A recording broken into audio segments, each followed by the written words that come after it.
Y hablamos ayer de que esta materia se trata de diseño de sistemas de agua potable y alcantarillado, pero también hicimos la aclaración que por el tiempo no es posible ver los dos, por lo tanto nos vamos a enfocar exclusivamente al diseño de sistemas de agua potable. Entonces, aquí tenemos nosotros en la unidad 2 específicamente ya los antecedentes para el diseño de sistemas de agua potable. Para un proyecto ejecutivo del sistema de abastecimiento de agua, pues requerimos hacer estudios de campo y de gabinete. Esto con la finalidad de que se genere información básica para diseñar el sistema de agua potable.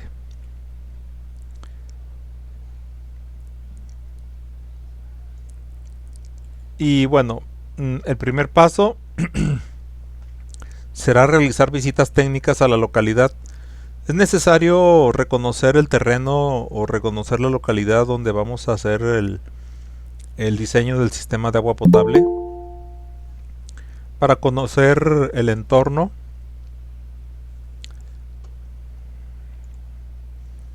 y pues también conocer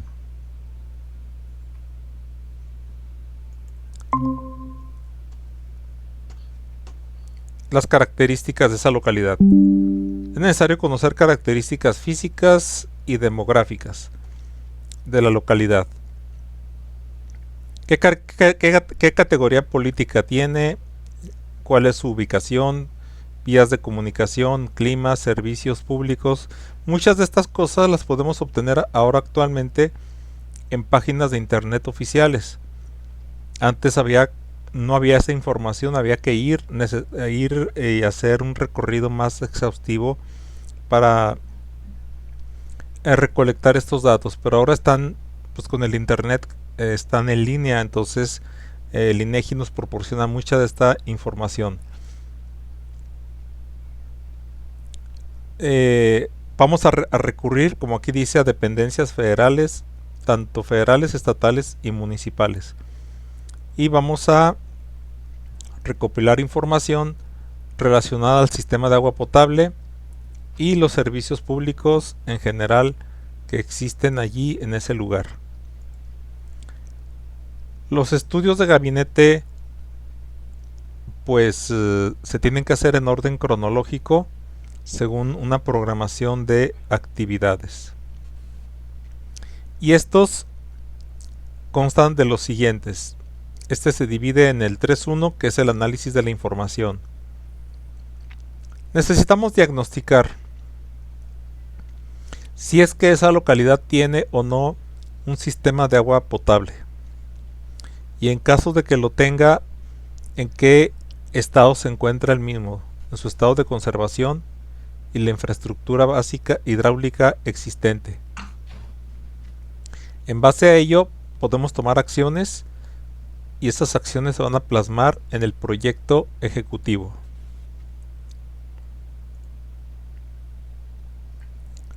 Datos básicos del proyecto.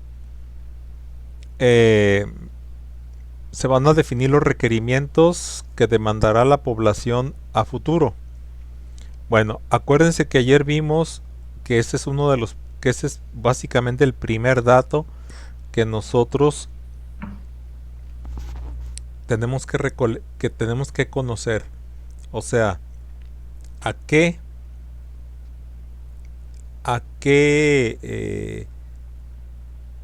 población, a qué tamaño de población en un futuro. ¿A qué futuro? Pues al futuro que establezca la duración de la vida, o sea, la vida de duración, los años de vida útil del proyecto. Entonces, a ese año hay que conocer la población que se estime existirá según el método que hayamos nosotros elegido de los que vimos ayer. con los resultados de uno de ellos vamos a trabajar, nada más de uno, el que sea más viable. Ustedes en el reporte que van a hacer del trabajo, del trabajo de la unidad 1, van a complementar ahí con una redacción para ustedes, para cada problema, cada uno de los dos, qué método elegirían como el más adecuado según los resultados a su criterio. Dice que cuando el INEGI no tiene registrado el número de habitantes actuales, pues hay que hacer lo siguiente. Qué cosa rara, ¿eh? Cosa rara que hoy en día se pudiera ver. Pero hay localidades tan alejadas que quizás no se alcance a cubrir con los censos. Son localidades pequeñas, rurales. Ahí habría que hacer una visita y prácticamente dividir en secciones la localidad. Por ejemplo, bueno, si es que hay personas de nivel o casas habitación de nivel residencial, lo cual lo veo difícil, de nivel medio y popular. Y también se van a delimitar en caso de que existan zonas industriales y comerciales. Habría que hacer un plano. Bueno, el plano ya se puede obtener de muchas fuentes. Está Google Earth o Google Maps que nos permiten hacer acercamientos y podemos nosotros utilizar herramientas de vectorización para poder vectorizar las manchas urbanas. Haríamos un muestreo habitacional, no un censo, pero sí un muestreo, con la finalidad de definir la densidad media. O sea, cuántos habitantes por hectárea en promedio hay. Por lo tanto, ya toda vez que definimos esa densidad media, la multiplicaríamos por el área de cada zona y eso va a proporcionar por la población actual en forma estimada. Ahora, a nosotros nos interesa por la población que va a haber en el futuro, o sea, en el periodo de vida económica del proyecto. Vida económica se refiere a que el sistema, toda vez echado a andar, toda vez instalado, funcione bien, sin requerir mantenimientos mayores o reparaciones mayores. Es como el caso de los carros. Un carro nuevo dura trabajando mucho tiempo bien, solamente sus servicios. Y un carro viejito, pues cuando no le sale una cosa, sale otra, reparación mayor, y es dinero, no es negocio. Entonces, el periodo económico es cuando trabaja sin necesidad de hacer reparaciones importantes. Pero toda vez que se empiezan a presentar las reparaciones importantes, pues el periodo económico es que ya se cumplió y hay que reponer ese sistema de abastecimiento. Por eso pues es necesario conocer la población de la localidad en el futuro, o sea, con proyecciones, estadísticas, matemáticas, pero ¿en base a qué? Pues a la población presente y la forma en cómo se ha ido comportando, que fue lo que vimos ayer. Podemos hacer uso, en caso de que sí existan, los censos levantados cada 10 años. Y conocida la población en el pasado y en el presente, podemos predecir la población futura con los métodos que vimos ayer. Pero toda estimación futura lleva consigo asociado o asociada, más bien dicho, asociada una incertidumbre. Es decir, nunca hay la seguridad total de que esa población, ese tamaño de población se vaya a presentar. Entonces, siempre va a haber asociado un, una posibilidad o probabilidad de que eso que estamos presentando no se dé. Y en cuanto al periodo económico del proyecto, pues va en función de la magnitud de la población del proyecto. Es decir, ¿quién establece los periodos económicos de los proyectos? Pues la entidad normativa, que en este caso a nivel nacional es la Comisión Nacional del Agua. Obviamente, si el poblado es muy pequeño, pues el proyecto, el horizonte de proyecto, ¿a qué se le llama horizonte de proyecto? O sea, ¿hasta qué año va a ser su vida económica? Pero si la población es muy pequeña, si son pocos habitantes, el horizonte va a ser pequeño también, o sea, no van a ser muchos años de vida útil del proyecto. Más sin embargo, si son muchos habitantes, ese horizonte se debe de ampliar. Y esto pues va relacionado con la factibilidad económica. Porque aún así sean obras de gobierno, debe haber una factibilidad económica. Es decir, el servicio de agua potable se paga, el gobierno lo cobra, y se supone que de eso que cada usuario paga, se cubren los gastos de operación, los sueldos, salarios, y debe quedar un remanente para ir guardando para en cuanto se ofrezca reponer el proyecto, haya dinero para reponer ese proyecto. Entonces, en base a todas esas variables, es que se hace el cálculo de cuánto se debe cobrar por metro cúbico de agua consumido. Y aquí tenemos esta tabla que nos presenta la Comisión Nacional del Agua. De 2.500 a 15.000 habitantes, el periodo económico puede ir desde un mínimo de 6 hasta un máximo de 10 años. Y de 15.000 habitantes en adelante, hasta 15 años.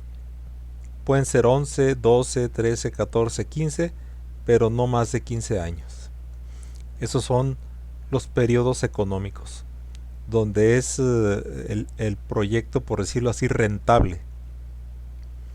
Porque, como les digo, son obras de gobierno, pero el gobierno necesita recuperar la inversión para tener dinero para hacer una siguiente inversión cuando sea necesario hacer el cambio total, la renovación total de todo el sistema de abastecimiento de agua potable. ¿Hasta aquí alguna pregunta que tengan? No, doctor. Bueno, la No, dotación. ¿Qué entendemos por dotación? La dotación es lo que le asignamos de cantidad de agua a cada habitante, para que con esa cantidad de agua cubra sus necesidades, pues, de agua potable. Acuérdense que el agua potable tiene muchas utilidades en nuestras casas, para beber, para cocinar y otras cosas, para lavarnos. Entonces, la dotación se determina en función, pues, de los consumos. Si es doméstico, no va a ser igual que si es público o si es comercial. Y luego, aparte, siempre hay que considerar que haya fugas y desperdicios que se tienen en la población. Aquí en Durango es tan viejo ya el sistema de agua potable y no se ha renovado. Ya cumplió con mucho su vida útil. pero no, pues imagínense una ciudad grande, hacer toda la reposición de la red de agua potable y todo lo que conlleva además. Es una inversión muy grande y los gobiernos no tienen dinero. Entonces se estima tristemente, y esa fue una declaración del director de aguas del municipio, que aquí en la ciudad de Durango el 50% del agua potable se pierde en fugas. O sea que hay fugas que no se ven. Hay fugas que se van directamente que se filtran directamente al subsuelo. Por la profundidad de los tubos, las fugas no se manifiestan en la superficie. Pero ya están tan viejos los tubos que ya están podridos, que ya están totalmente dañados. Entonces eso es triste porque del 100% que se extrae solamente un 50% se utiliza y lo demás son fugas de agua que existen. Ahora, es el factor de desperdicios. Hay cuánta gente no desperdiciamos agua. En lavar el coche, excesiva agua. En lavar otras cosas, necesidades secundarias que no son las necesidades primarias. O simple y sencillamente cuando nos estamos lavando las manos, mientras nos enjabonamos dejamos la llave abierta. Y eso es un desperdicio. Eso, aparte de costar, pues va causando un daño porque esa agua ya no va al subsuelo, ya va al drenaje. Y el drenaje va directamente se supone que va directamente a la planta de tratamiento y se mezcla con aguas negras. Entonces, pues ya no va a poder ser potable jamás. Y bueno, ¿cómo conocemos los consumos? Yo ayer les comentaba, sería necesario contar con un sistema completo de medición, o sea, aparatos de medición en la captación. ¿Dónde es la captación? Pues de la fuente de captación, que puede ser superficial o profunda. En México, casi todas las fuentes superficiales están contaminadas. Por lo tanto, para agua potable es esencial contar con agua subterránea. En la conducción tendríamos que tener aparatos de medición, en la regularización aparatos de medición y aparte en todas las tomas domiciliarias para registrar hora por hora o quizás media hora por media hora o 15 minutos cada 15 minutos lo que se consume. Pero eso sería totalmente inviable económicamente, porque imagínense comprar todos los aparatos e instalarlos y luego a todo el personal que se tendría que capacitar y contratar para que vaya a registrar las mediciones, pues sería pues un gasto muy grande, una inversión muy grande que no se va a recuperar. Y bueno, pues con eso se tendría un histograma, es decir, un diagrama, una gráfica de barras que indique cómo es el comportamiento de la demanda a través del tiempo, cada día, cada día en cada domicilio. Pues eso es una locura. Aquí habla de esto. Eso es prácticamente imposible desde el punto de vista económico. eh, Cuando no hay estadísticas de consumo de agua, esa dotación de proyectos se determina con el sistema tradicional. ¿Cuál es el sistema tradicional? Pues tomando en cuenta la variable clima. La variable clima que prevalece en la zona de estudio y la magnitud de la población del proyecto.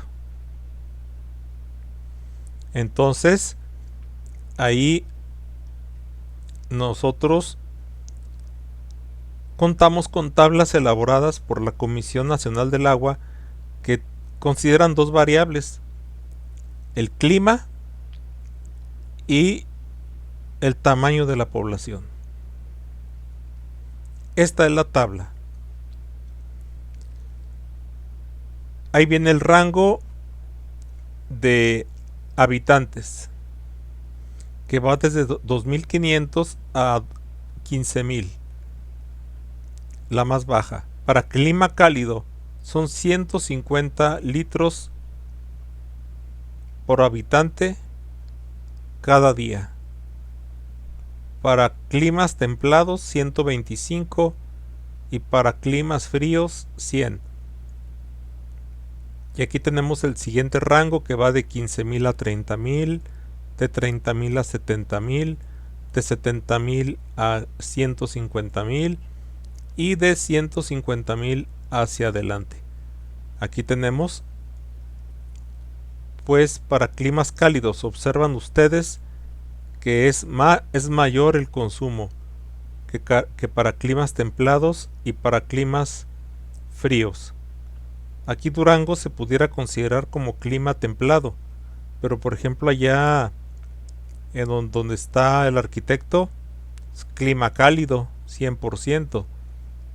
Entonces serían estas dotaciones de proyecto. Y Gómez Palacio, pues también sería cálido, básicamente. Porque frío no, hace frío, pero en una estación, no la mayoría, no la mayor parte del año. Y templado, pues para nada. Doctor, Sí, dígame. ¿qué sucede si nos llegáramos a topar con una población menor a los 2.000 habitantes? ¿Qué parámetros podríamos tomar ahí de la tabla? No, lo que pasa es que ya para menores de 2000, eh, no especifica la tabla, pero pudiéramos tomar este mismo de 2500 a 15000. Lo que pasa El es más que, bajo. sí, el más bajo. Lo que pasa es que menor de 2500 se consideran que los proyectos no son viables. Ah, ok. Sí, que no deberían tener un sistema como tal. Porque muchas veces en ranchos pequeñitos, pues más bien perforan un pozo, hacen una toma y la gente va y llena ahí sus recipientes para, Y, para su servicio. y en caso de que hubiera una inversión privada en la que no tuviera que interceder el gobierno, No, sí, como tal, tendremos que tomar esa tabla, pues el más bajo entonces, ¿verdad? yo creo que sí, la más baja, sí. Pero a qué empresa privada le va a convenir invertir en una población de 1500 habitantes? Porque una población de 1500 habitantes se consideraría como marginal, imagínense. Un ranchito, un Claro. ranchito de 1000 habitantes, de 700 habitantes. Mm, la gente en ese tipo de poblaciones no tiene para pagar ni siquiera nada.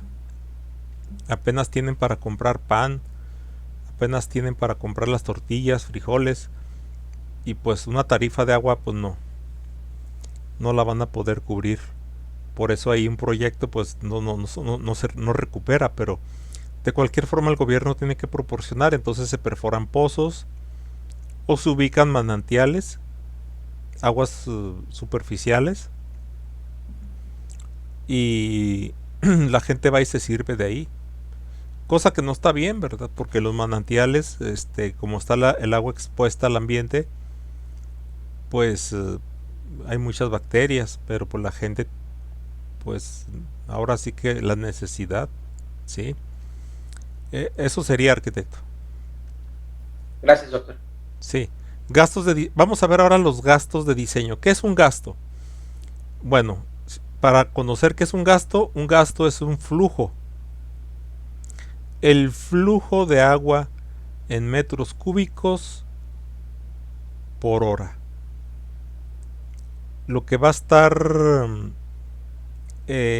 consumiendo de agua la población. Y tenemos varios gastos. El gasto medio diario. es el promedio diario. Es la cantidad de agua requerida para satisfacer las necesidades de una población en un día de consumo promedio, o sea, en un día ordinario. Bueno, no ordinario, sino un promedio de varios días. Y esto, hay una fórmula que es el gasto medio es igual al tamaño de la población por la dotación entre 86.400. ¿De dónde salen los 86.400? Ese es el número de horas que tiene el año. A ver, multipliquen 365 por 24, si me hacen favor.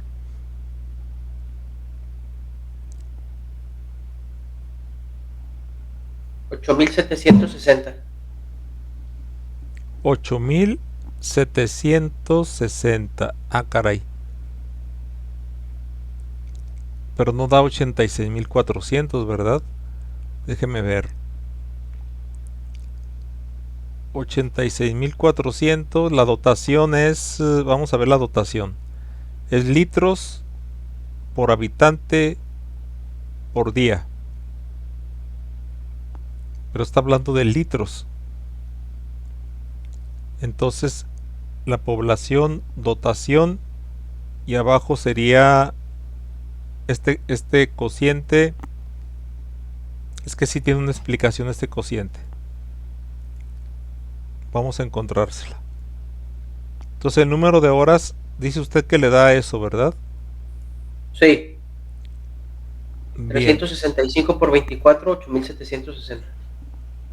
A ver, entonces 30 por 24 por 60. 43.200.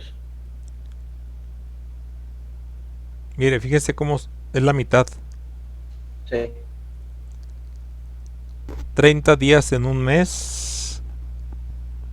¿Por cuánto le dije? Por 24 horas al día. Fue 30 por 24 por 60.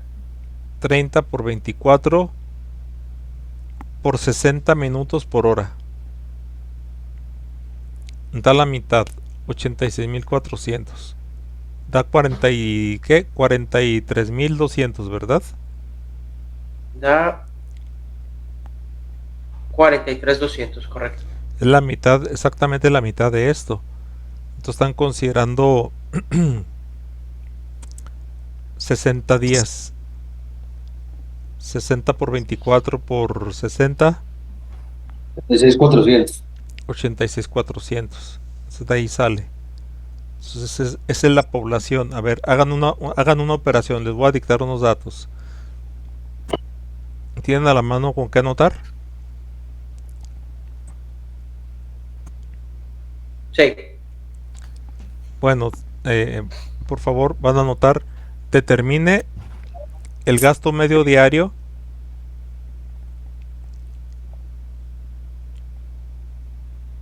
para una población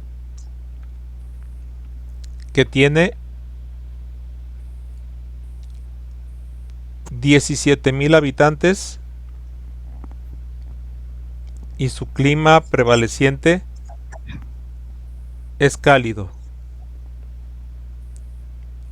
Nada más con esos datos. Remítanse a la tabla anterior para ver cuál sería la dotación y aplican directamente esta fórmula.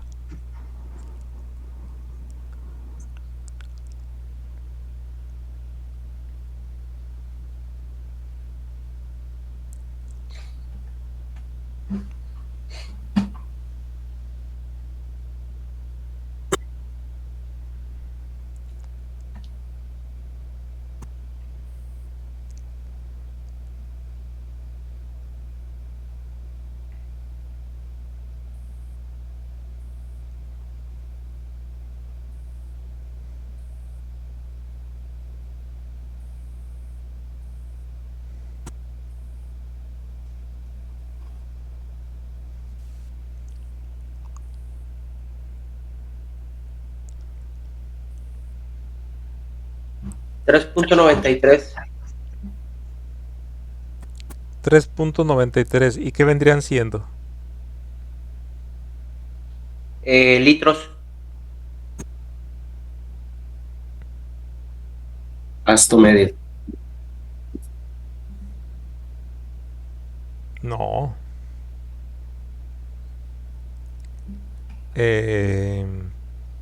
Un día de consumo promedio. Es el gasto medio, pero no son litros. ¿No serían litros por segundo? Litros por segundo. 3.93 litros por segundo. Sí. Ok, vamos a dejarlo así. No, perdón. Ay, permítame. Son litros por segundo. Es correcto. Son litros por segundo. ¿Pero sí les dio eso? Me equivoqué, son 39.35. 39 punto... Es que se me hizo muy bajito. 39.35. 39.35 litros por segundo. Entonces estos 86.400 son los segundos de un día. A ver, multipliquen 60 por 60 por 24.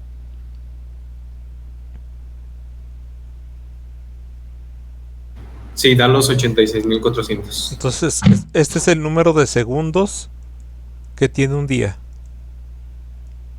Andábamos mal. Ese son los segundos por día.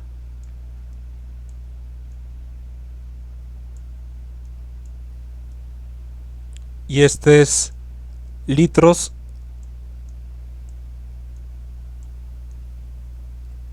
por habitante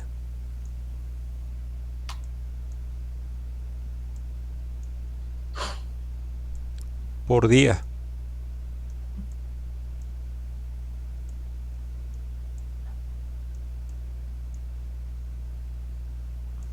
Y aquí la población son habitantes.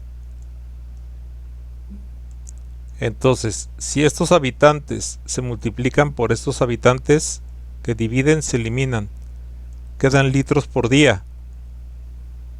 Pero abajo está la transformación de este día a segundos. Por eso son litros por segundo. ¿Sí? Ese sería el gasto medio diario. Bueno, ese sería uno de los gastos que debemos de conocer. Otro de los gastos que debemos de conocer es el gasto máximo diario.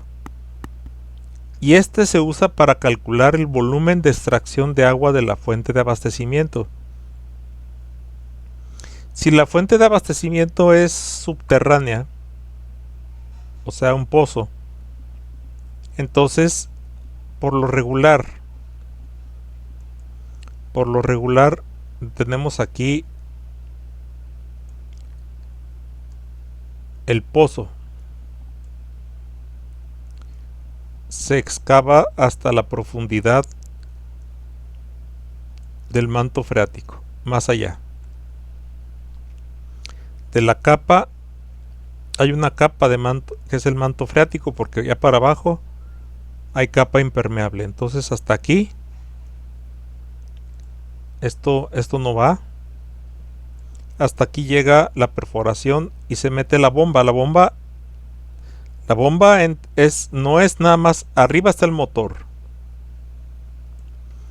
pero la bomba es esto que baja aquí abajo. Esta es prácticamente la bomba, toda esta línea, porque aquí lleva tazones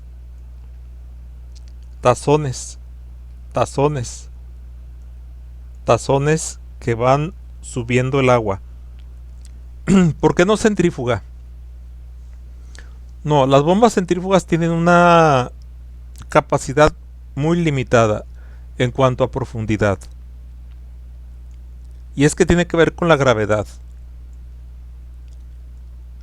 Después de cierta profundidad que no recuerdo, una bomba centrífuga ya no chupa agua. Ya es imposible que absorba agua. ¿Por qué?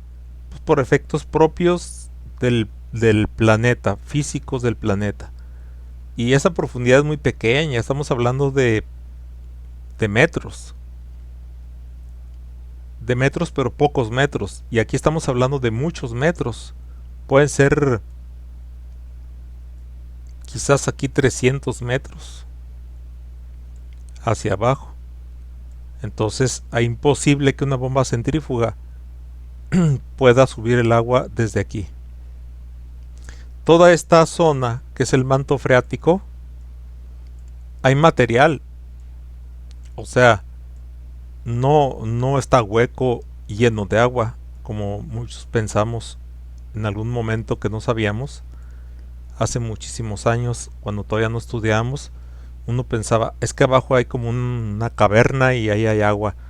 No, o sea que hay material granular, ¿sí? Pero está todo impregnado de agua.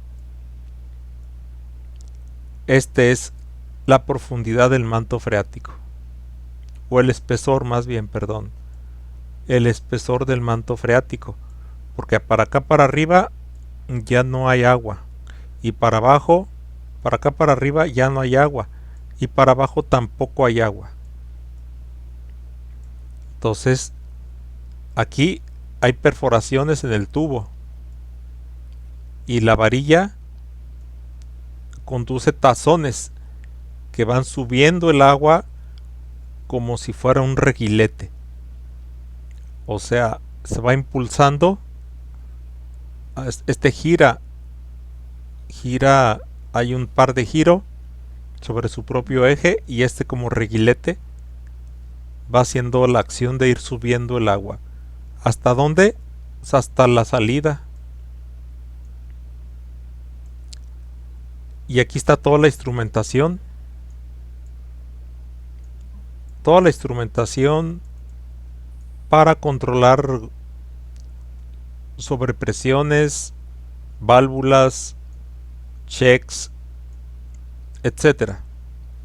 Y toda vez que se pasa por toda la instrumentación, entonces sigue la línea de conducción. La línea de conducción lleva, bueno, aquí me salió chueco, pero es un tubo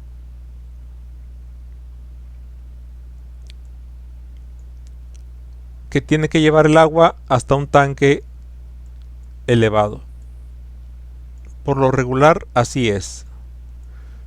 Si ahí hay un cerro, una loma, pues el tanque se ubica ahí. Se construye de concreto o de piedra. Hay que calcular su capacidad del tanque.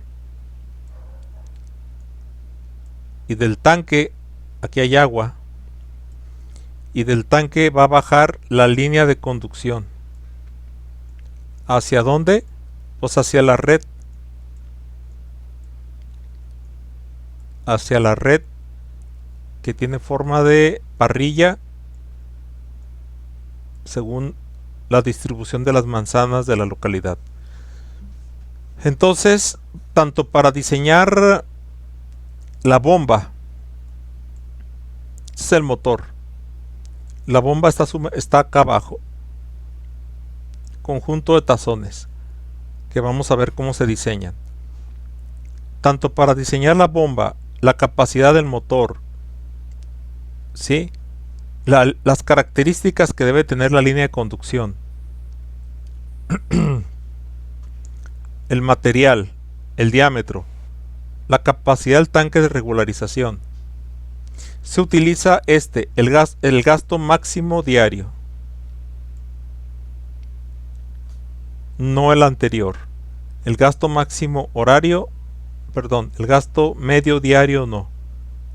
Sería el gasto máximo diario, porque este tanque, bueno, primeramente esta bomba, esta línea, este tanque deben tener la capacidad para cubrir la demanda máxima diaria de la población. Aquí está pues muy burdamente dibujado, pero más adelante vamos a ir avanzando. Así más o menos para darle un panorama. Este es, ya dijimos que es la bomba. La bomba está aquí. Todo este tubo es la bomba. Aquí se rellena de material.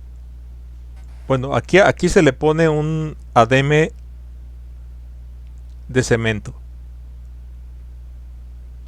para que las aguas que haya de lluvia aquí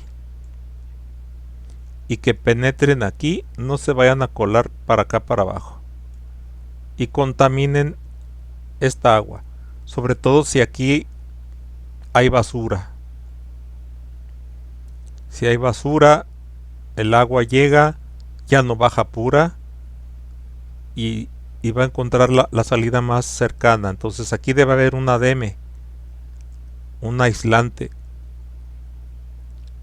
y aquí ya no, para que el agua penetre en una serie de perforaciones que lleva el tubo. Aquí el tubo no lleva perforaciones en esta parte, pero aquí sí. Entonces el agua penetra ahí, inunda ahí y los tazones se encargan de sacarla. Entonces, tanto para esto, esta es la línea de conducción que va de la bomba hacia el tanque de regularización. Es un tanque que se encarga de hacer una demanda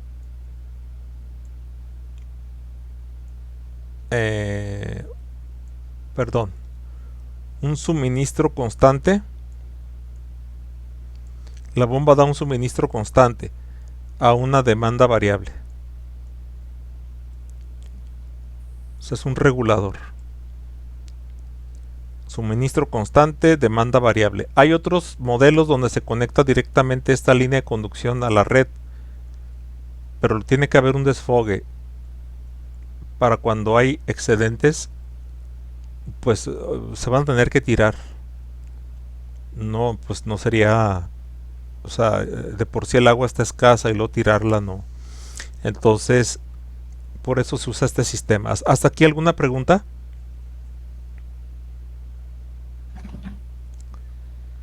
No, doctor.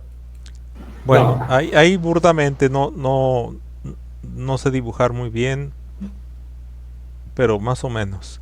El gasto máximo diario, ¿cómo se obtiene? Con el gasto medio que vimos aquí, que se multiplica por un coeficiente de variación diaria. Y me van a preguntar, ¿y de dónde sale ese coeficiente de variación diaria? Ese coeficiente de variación diaria se debe de calcular, pero la Comisión Nacional del Agua ya tiene algunos coeficientes que podemos usar. Es decir, ellos ya hicieron el análisis de algunas demandas de algunas poblaciones, tanto poblaciones pequeñas, medianas y grandes, y donde encaje la de nosotros, población mediana, pequeña o grande, va a ser ese coeficiente de variación diaria. Entonces el gasto medio está en litros por segundo y el coeficiente de variación diaria no tiene unidades, sería sin unidades, adimensional. Y el gasto máximo horario, este es uno, el gasto máximo diario. El gasto máximo ahora horario es el gasto o el flujo que se requiere para satisfacer las necesidades en el día y hora de máximo consumo. Entonces aquí no solamente es como acá en el día, sino aquí es en el día y la hora. Y se calcula con la siguiente expresión. El gasto máximo horario es igual al gasto máximo diario, a este, multiplicado ahora pero por un coeficiente de variación horaria. y el gasto máximo diario está dado en litros por segundo, por lo tanto el gasto máximo horario también saldrá en litros por segundo, porque este coeficiente es adimensional. Entonces tenemos tres. Vamos a repasar: gasto medio diario, gasto máximo diario y gasto máximo horario. Hay que aprendernoslos de memoria porque los vamos a usar para el diseño de tanto la bomba, tanque, línea de conducción y la red de distribución. Y hablando de coeficientes, de esos coeficientes, bueno, ¿de dónde salen? Dice aquí que las condiciones climáticas, en días de mucho calor se consume más agua, en días de menos calor se consume menos agua. Y los días laborables, los días que laboramos no estamos en casa hay menos consumo de agua, pero los días que no laboramos hay más consumo porque estamos en casa, y se nos ocurren un montón de cosas donde usamos agua. Entonces hay fluctuaciones diarias, día con día, y dentro del día en las horas también. Y eso dan origen a los coeficientes de variación. Luego ya al final de la materia vamos a ver unos ejemplos de cómo se sacan esos coeficientes. Por lo tanto, los requerimientos de agua no son constantes en una población, ni durante el año, ni durante el día, sino que la demanda varía en forma de en el día y la hora. Y estas fluctuaciones hacen necesario que se necesite conocer el gasto máximo diario y el gasto máximo horario, para lo cual se utilizan, como ya vimos ahorita, los coeficientes de variación diaria y horaria. La Comisión Nacional del Agua establece que la variación puede ser la siguiente: el coeficiente de variación diaria de 1.40 y la horaria de 1.55, pero eso no sale así porque la CNA lo dice o se le ocurrió. No, esto sale de un análisis, como les digo, de tablas, que lo vamos a ver un ejemplo, pero hasta el final de la materia. ¿De dónde salen o cómo se le hace para sacar esos factores, esos coeficientes?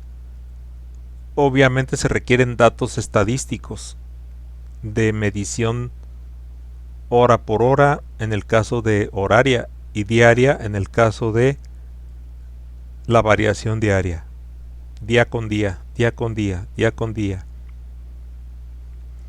todo un mes. Y horaria, hora con hora, hora con hora, hora con hora, todo un día.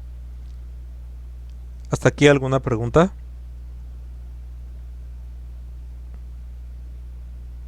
No, doctor. Bueno, lo ideal sería conocer en específico para esa localidad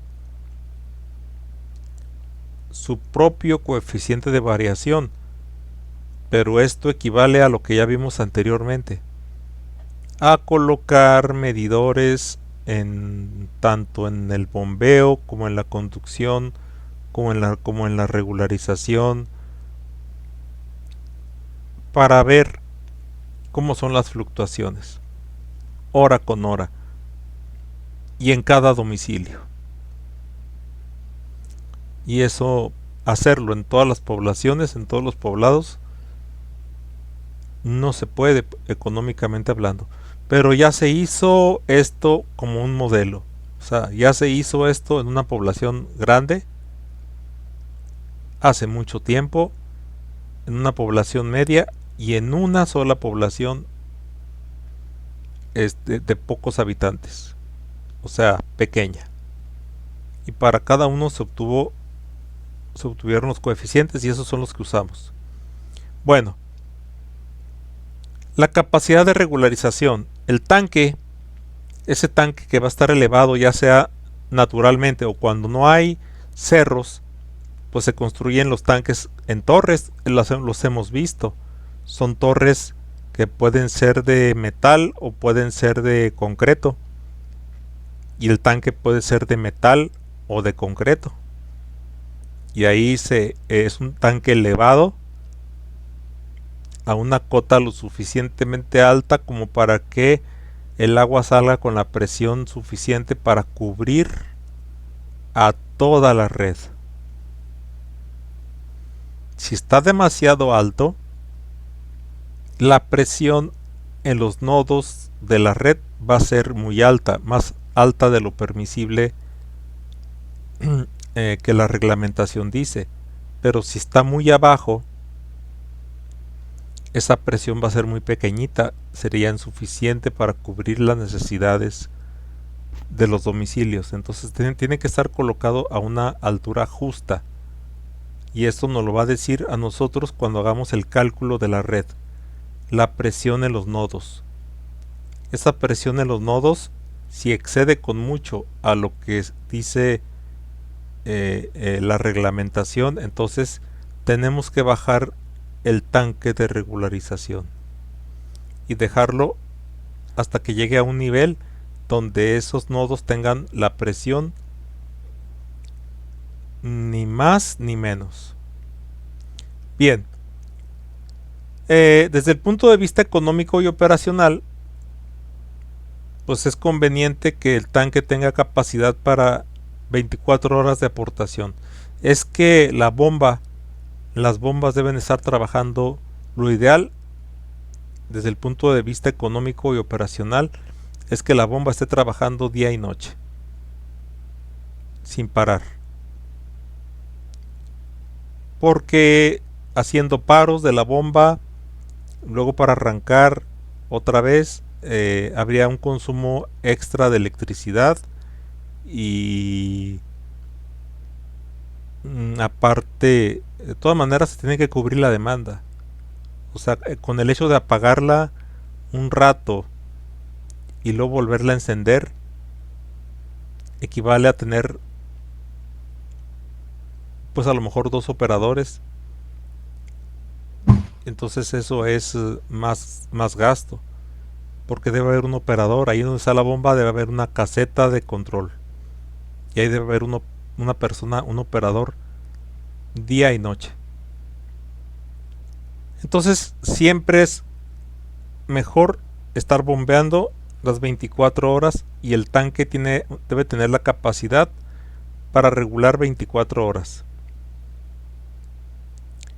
Y los coeficientes, cuando no se conoce la ley de demandas de esa localidad, que les digo, esa ley de demandas solamente la podremos conocer si tenemos aparatos de medición en todos los domicilios, cosa que ya dijimos que no es viable. Entonces la CNA propone estos.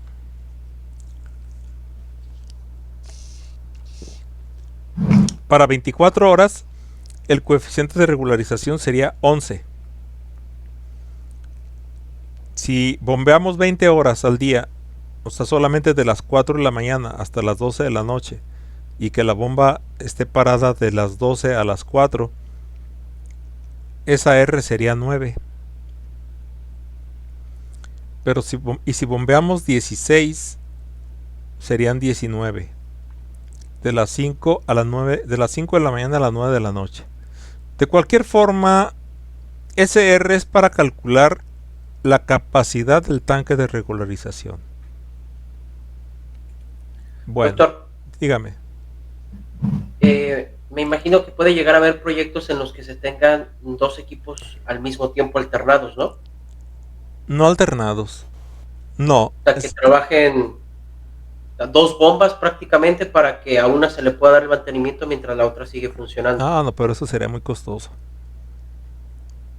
No. Debe ser una bomba. O sea, si con una bomba se cubre la demanda, debe ser una bomba. No puede haber una bomba de reserva, porque eso implica tener que hacer otra perforación. Hacer todo. Acuérdese que la bomba no es el motor de arriba, no es que cambiemos el motor, no se puede cambiar el motor, no es así plug and play. El motor está ahí con muchos aditamentos moviendo el eje de los tazones. Entonces, que son los más comunes, bombas de tazones. Entonces, no. No, lo que sí a veces es que se perforan dos pozos en lugares distintos cuando un solo pozo no puede dar abasto a la demanda. Entonces busca otro lugar donde haya otro manto freático y de ahí bombeamos para completar. Eso sí, pero bombas de repuesto no. Es que por eso se supone que el equipo es nuevo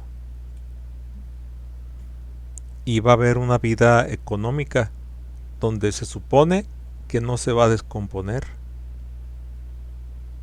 Sí, se supone. Ahora, ¿va a haber cortes de luz? Sí, eso sí va a haber cortes de luz, algunas ocasiones. Ahí sí va a ser inevitable que la bomba tenga que parar.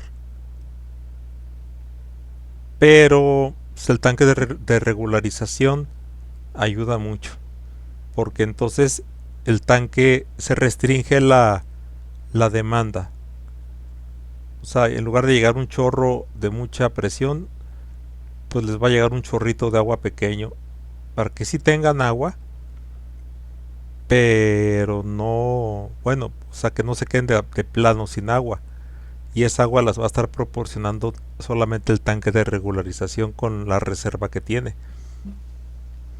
La luz debe llegar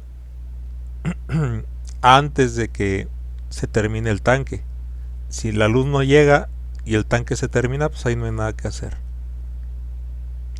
¿Sí queda claro, arquitecto? Sí. Ok. Entonces, ¿cómo planeamos el sistema de agua potable? Pues tenemos que ver cuál alternativa de solución es el mejor planteamiento, tanto técnico y económico. O sea, lo económico siempre está presente. Siempre. En todo proyecto, lo económico. El dinero es el dinero. Y lo que salga más barato, lo que salga más económico, pero que sea funcional, pues eso va a ser lo que dé viabilidad. Entonces, tiene que ser viable técnicamente y económicamente. Entonces, hay que sacar planos topográficos, hacer trazos preliminares de las líneas de conducción, para lo cual hay que conocer el perfil del terreno. Antes había que hacer levantamiento topográfico, pues sí o sí, pero ahora contamos con muchas herramientas de información geográfica, ¿sí? Con muchos sistemas SIG, sistemas de información geográfica. Entonces, con esos sistemas de información geográfica SIG, podemos nosotros conocer el relieve de un terreno sin tener que ir a medirlo con aparatos. Y esto es para el trazo preliminar. Claro está que para el trazo final sí tenemos que ir al lugar y hacer un levantamiento detallado. Pero para los trazos preliminares y las ubicaciones de los posibles sitios de los tanques, pues tenemos ahí el relieve.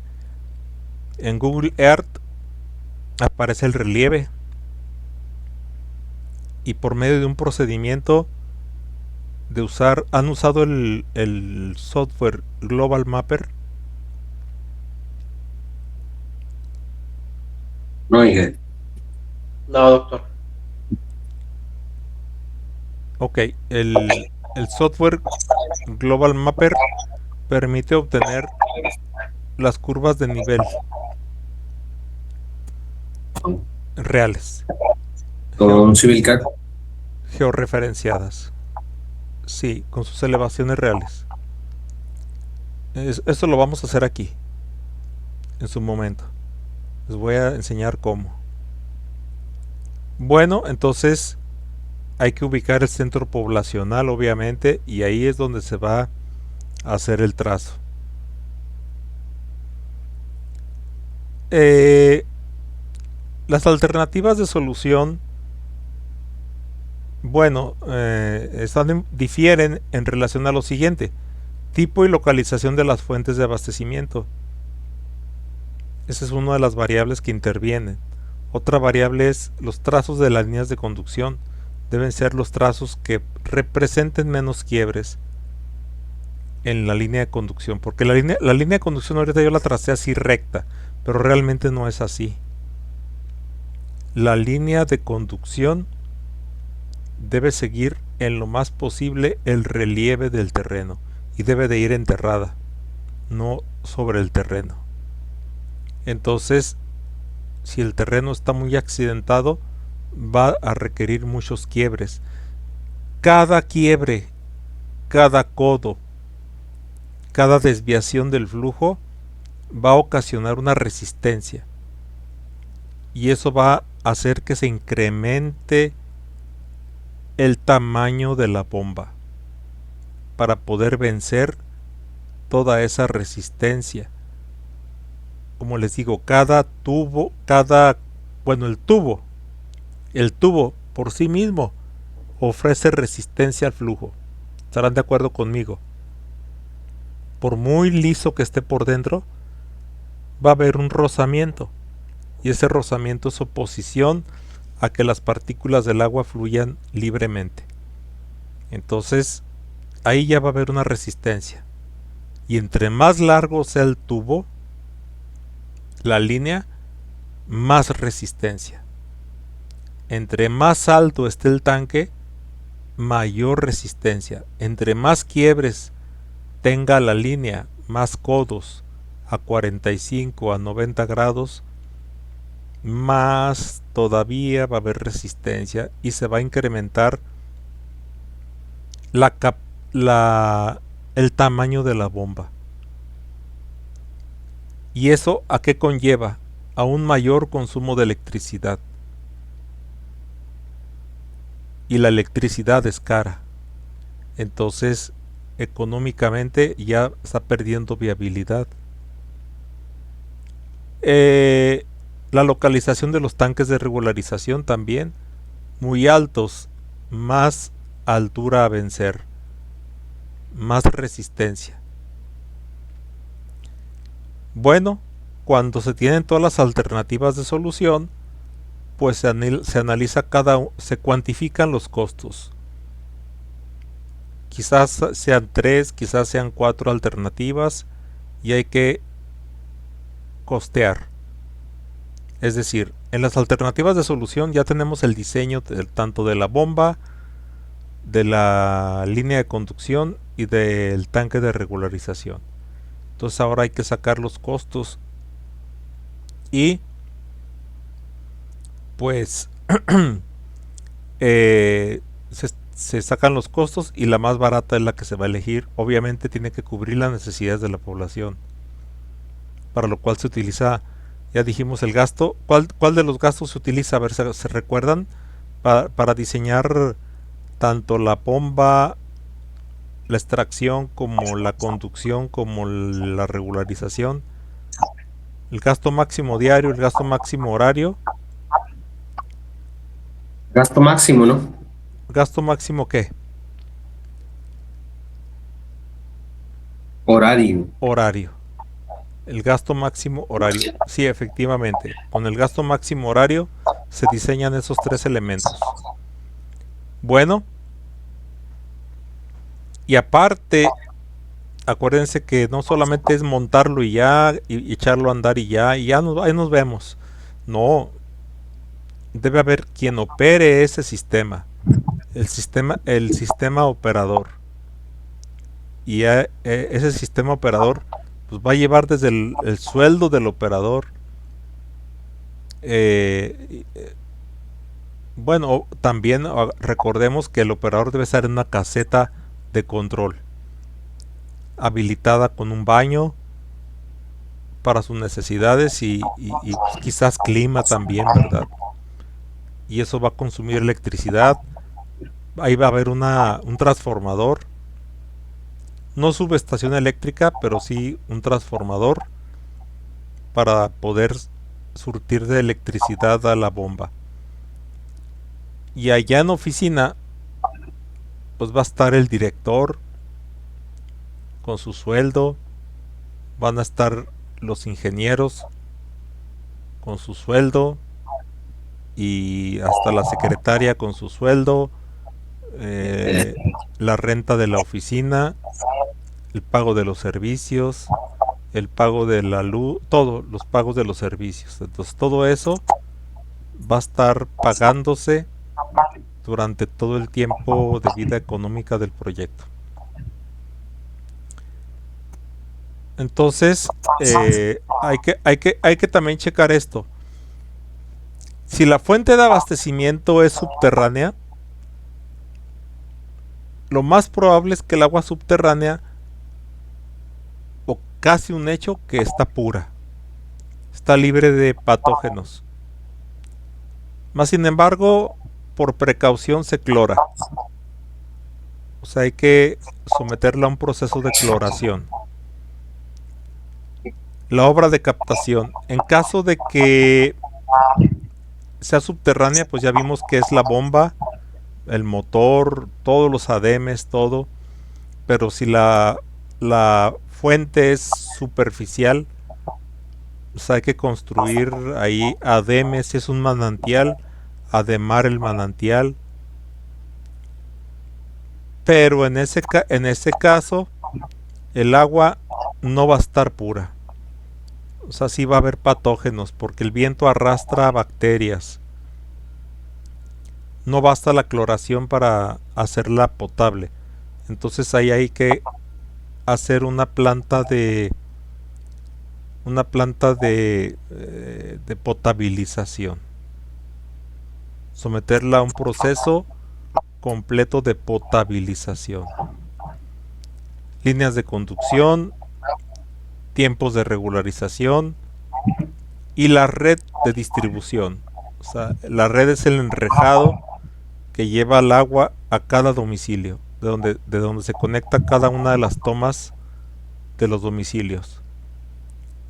En caso de ser necesario, como ya lo mencionamos, la planta potabilizadora, la planta de bombeo para pozos profundos, para aguas profundas, para aguas subterráneas, que en el caso de México las aguas subterráneas son las que se usan más, pero hay lugares donde se usan aguas de las presas.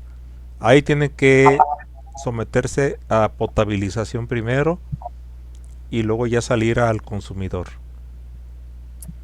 Estudios topográficos, pues hay que hacer planos topográficos.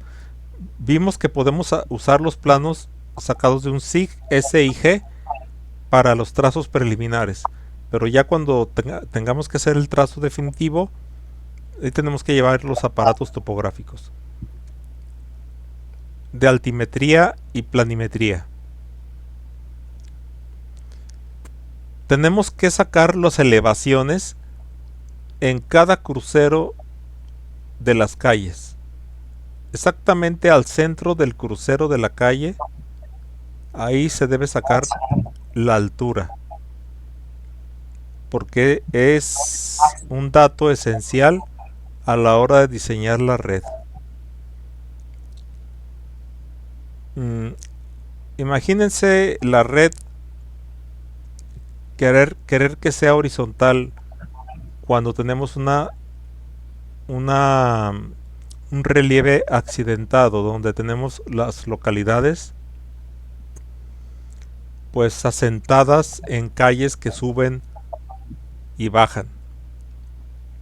Entonces ahí pues es imposible.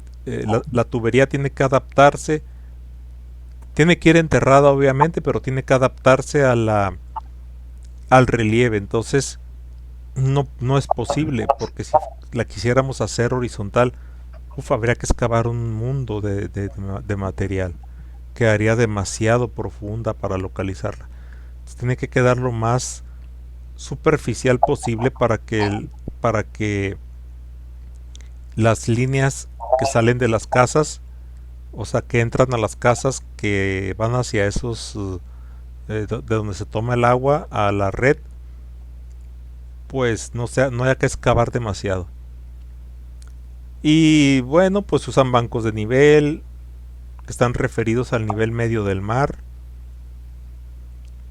Donde tenemos esos bancos de nivel, pues nos los da la dependencia gubernamental correspondiente, que en este caso le corresponde al INEGI. Estudios hidrológicos. Hay que identificar las fuentes susceptibles de aprovechamiento, tanto de aguas superficiales, en el caso de aguas superficiales como una presa, pues se alimenta de una cuenca. Bueno, la presa ya está ahí. Geohidrológicos, para caso de aguas subterráneas. Acuérdense que una de las ramas de la geología es el estudio de aguas profundas y hay que ver la estratigrafía del subsuelo. La estratigrafía del subsuelo, por ahí está viciado, tiene un micrófono abierto. Si gustan cerrarlo, por favor, porque se vicia aquí conmigo. Gracias. La estratigrafía, no es posible excavar. Imagínense excavar para ver cómo están los estratos, o sería demasiado costoso, inviable. Se utiliza la gravimetría, estudios geogravimétricos. Se hace pasar electricidad de un punto a otro y con eso, con las lecturas que den los aparatos especiales, se puede saber cómo están los estratos y exactamente a qué nivel se encuentra el agua. Entonces ahí tenemos que hacer uso de la geohidrología. La geohidrología ya tiene ubicadas las aguas subterráneas de todo el territorio nacional, donde hay aguas subterráneas y a qué profundidades. Solamente lo que hay que ir a campo para hacerlo más detallado. Es decir, sacar los estratos. ¿Cómo son los estratos? Exactamente en ese lugar. ¿Qué tipo de materiales tenemos en los estratos? Todo esto se saca con estudios gravimétricos. Y entonces los estudios geológicos pues se apoyan en pozos existentes y ya con esos en la zona, no necesariamente allí, pero en la zona de estudio, puede ser en un poblado cercano, en un poblado adyacente, que haya un pozo y con eso podemos ver las características del acuífero. Como nivel dinámico, eso lo vamos a ver más adelante, qué es el nivel dinámico y qué es el nivel estático, qué calidad tiene el agua, entre otras cosas. La temperatura del agua es importante. A ver, a ustedes se toman un agua tibia, ¿se la toman así como con ganas? Pregunto. No. No, ¿verdad? No. No. Si el agua sale tibia, pues hay que buscar la manera de enfriarla, ¿verdad? Igual si está demasiado fría, tampoco nos la tomamos a gusto. Entonces hay que ver la manera de calentarla. Todo eso se debe de considerar. Esos estudios gravimétricos, esos sondeos eléctricos verticales de los que les mencioné ahorita, forma parte de la geología física.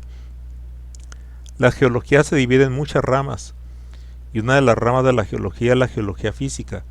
Entonces se introducen, como les digo, unos electrodos en el terreno, se clavan y se hace circular corriente eléctrica de intensidad constante. Recuerden que la intensidad es el amperaje. Entonces, en base a las lecturas que den los gravímetros o los aparatos, con eso vamos a poder conocer nosotros cómo está la estratificación de ese lugar, sin necesidad de excavar. Estudios de geotecnia. Bueno, donde vayamos a desplantar obras, la geotecnia. ¿Qué es la geotecnia? La geotecnia es la geología aplicada a la ingeniería. Así. Geología aplicada a la ingeniería. Entonces ahí tenemos que hacer estudios y ahí la geotecnia permite a nosotros conocer parámetros como capacidad de carga del terreno, la permeabilidad del terreno, qué grado de humedad tiene, entre muchas otras cosas, y también la dureza. La dureza, material del tipo A es material blandito, material del tipo B es material intermedio, que todavía se puede atacar con maquinaria, pero material de tipo C es roca, y como lo vimos en maquinaria, en equipos de construcción, la roca maciza solamente con explosivos. Pues entonces, si va a ser necesario usar explosivos, hay que calcular las cargas y lo que va a costar la dinamita, y hay que calcular el número de perforaciones que se deben de hacer, y eso cuesta. Entonces todo eso va para el estudio económico, de viabilidad económica, de ver qué lugar es el mejor. A lo mejor el trazo, uno de los trazos va por pura roca o por su mayoría en roca maciza, pero si vemos otra opción, quizás pueda ir en material B, donde sí podemos excavar solamente con maquinaria. Estudios hidrométricos, vamos a usar cuáles fuentes son susceptibles de aprovechamiento, porque podrán tener agua, pero quizás no sea suficiente. Entonces, si tiene agua, pero esa agua no es suficiente, pues no es viable. Y para eso usamos métodos como vertedores, medidor de partial, de la escuadra en pozos profundos y pitometría. Solamente los vamos a mencionar, pero no vamos a abundar, pero tiene la función de determinar qué cantidad de agua puede proporcionar la fuente que estamos midiendo. Aforar es sinónimo de medir. A los estudios de laboratorio para conocer también minerales presentes, como cantidad, minerales y elementos. Elementos, un elemento químico como el oxígeno, y minerales. Acuérdense que que tenemos los elementos químicos como base de todo y están presentes en todo el universo. Y luego ya el conjunto de elementos químicos crean minerales, y conjuntos de minerales crean rocas. Entonces, un dióxido de carbono es un mineral, una sal mineral de potasio es un mineral. El sodio es tanto elemento químico como mineral. El calcio es un elemento químico, y de ahí se derivan minerales como la calcita. El magnesio es un elemento químico, pero a su vez es un mineral. Todo eso se requiere en cantidades pequeñas. Obviamente nosotros necesitamos minerales, y si están presentes en el agua en cantidades pequeñas, nos benefician a los consumidores, pero si están en cantidades grandes, son nocivas para la salud. Por ejemplo, ¿qué pasa con el flúor? Aquí en Durango se está sacando el agua potable con un exceso de flúor o de fluoruro. Eso, hay una ventaja hay una ventaja. La ventaja es que no se nos pican los dientes, porque el flúor mata las bacterias bucales, o sea, mata lo que son las caries. Pero el exceso de flúor mancha los dientes. Bueno, pues hay lugares donde ya no hay de otra. Pero de lo que sí debe estar libre totalmente es de materias patógenas. Y bueno, por ejemplo, un agua que huela mal, no nos la tomamos. Un agua que esté de un color que no sea transparente totalmente, que esté así como amarillenta, ya no nos da confianza. Hay manantiales donde el agua sale así y no necesariamente está contaminada, pero caray, o sea, da ñáñaras tomársela. No se la toma uno a gusto. Yo he tomado agua en Fresnillo, Zacatecas, el agua sabe horrible. Horrible. Por las características del agua subterránea que hay ahí. Sabe feo, tiene como un sabor como medio metálico. Hay lugares donde el agua sale como revuelta. Dicen que no sé cómo ya no recuerdo cómo se le llama a ese tipo de agua. No es nociva, pero no huele bien y el color es desagradable y sabe, pues tiene un sabor muy característico. Y gérmenes infecciosos. Tenemos muchos gérmenes infecciosos que son los patógenos. Y la temperatura, ya dijimos ahorita, ni muy fría ni muy caliente. Entre 10 y 15 grados centígrados debe ser su temperatura para poder ser agradable al paladar, el sabor agradable y todos los que reúnen todas esas características, color, sabor, libre de patógenos y temperatura adecuada, son aguas potables.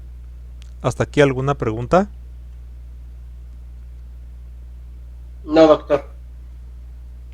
Bueno, para ver si hay patógenos, se hacen estudios bacteriológicos y microscópicos, porque puede haber tanto bacterias como parásitos, o en algunos casos también presencia de heces, o sea, presencia de popó, ¿verdad?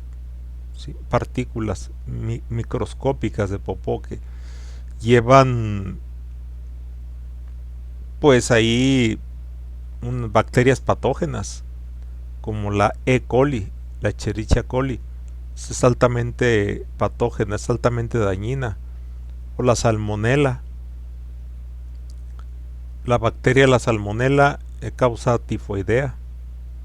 Son muy peligrosas. Y la E. coli causa septicemia. Y también se considera un análisis más en la actualidad que es un perdón, radiológico.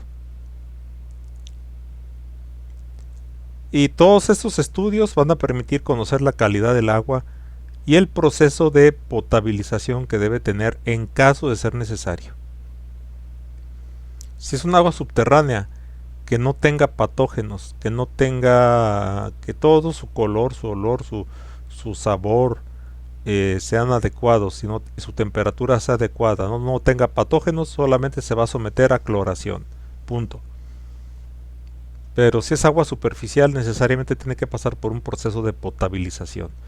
Y dependiendo de las partículas que tenga ahí presente, será el proceso de potabilización que se debe de elegir específico, porque hay muchos procesos de potabilización, tiene que pasar por muchas fases. Eso ya queda fuera del alcance de este curso, solamente lo mencionamos. Vamos nosotros a lo técnico. Entonces, las partes básicas del sistema de agua potable es la captación. Si en la captación, que puede ser subterránea o superficial, el agua está en condiciones potables, de todas maneras se hace un proceso de cloración. Y luego de ahí la conducción, la regularización, la red de distribución. Son las partes básicas del sistema de agua potable. Obviamente en la captación va implícito, en el caso de un pozo, la extracción. En el caso de un manantial, la extracción puede ser con bomba. Ahí sí se puede usar una bomba centrífuga. O puede ser por gravedad. Es decir, por gravedad, si el manantial está alto, en un lugar alto, pasa directo intermedio a un tanque de distribución, a un tanque de regularización y de ahí a la red de distribución. Bueno, Las partes eventuales son aquellas que pueden existir o no. Y ya dijimos que puede existir una planta potabilizadora, donde hay aguas altamente contaminadas. Y sobre todo son para aguas superficiales. En una presa, el agua está altamente contaminada. Estarán de acuerdo conmigo. De hecho, es turbia, ¿verdad? No es transparente. Está mezclada con... tiene partículas de suspensión. Tiene sedimentos. Sedimentos de material tanto orgánico como material de suelo, procedentes de la degradación de suelos por la erosión o meteorización, que son arrastrados por el viento y depositados en el agua. Entonces hay que eliminarlos.